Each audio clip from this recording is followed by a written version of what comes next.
السلام عليكم ورحمة الله وبركاته. النهاردة معانا رمز جديد هنتكلم عنه وهو تفسير الظلام في المنام. الظلام في المنام له عدة دلالات. قد يدل الظلام على المعصية اللي بيبقى فيها الشخص في الواقع، فطبعا دي بتكون من الرؤى اللي بتعكس الواقع إذا رأى الظلام في المنام.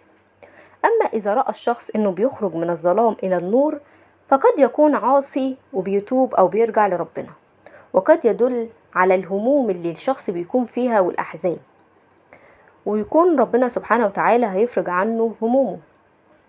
وقد يكون دل على الشفاء من المرض، وقد تدل على الإفراج عن السجين، والله أعلى وأعلم.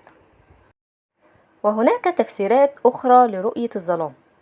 فإذا تحدث معك شخص في الظلام وهذا الشخص معلوم بالنسبة لك أو أعطاك هدية فذلك بيدل على أسرار بينك وبين ذلك الشخص.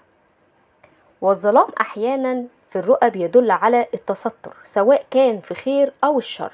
طبعا ده بيتفسر على حسب صياغة الرؤية والرموز المساعدة في الرؤية عشان نعرف إذا كانت الرؤية محمودة أو غير محمودة. مش شرط إن رؤية الظلام تبقى دايما شر أو غير محمودة. أما إذا رأت المرأة المتزوجة في بيتها يعم الظلام، وطبعا على حسب رموز الرؤية برضو بتخدم في تفسير الرؤية، فده بيدل على المشاكل والهموم والأحزان في بيتها. أما إذا رأت الظلام وبعد كده لقت نفسها في بيتها في نور فده بيدل على صلاح الأمور بينها وبين زوجها أو في حياتها عموما، والله أعلى وأعلم. والخوف والهروب من الظلام هو نجاة من أمر مجهول يصيب الشخص، يعني قد يصيبك ضرر وانت حلمت انت بتهرب من الظلام، فانت بتختار الطريق الصح او الطريق السليم، والله أعلى وأعلم.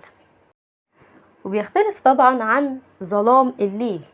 ظلام الليل قد يدل على الستر. أما إذا رأى الشخص إنه يأخذ شخص آخر من النور إلى الظلام فهو شخص يجر من حوله إلى المعاصي والذنوب والعياذ بالله، والله أعلى وأعلم. وبكده نكون فسرنا رمز الظلام في المنام. اللي عنده رؤية يكتبها في التعليقات وهيتم تفسيرها إن شاء الله. والسلام عليكم ورحمة الله وبركاته.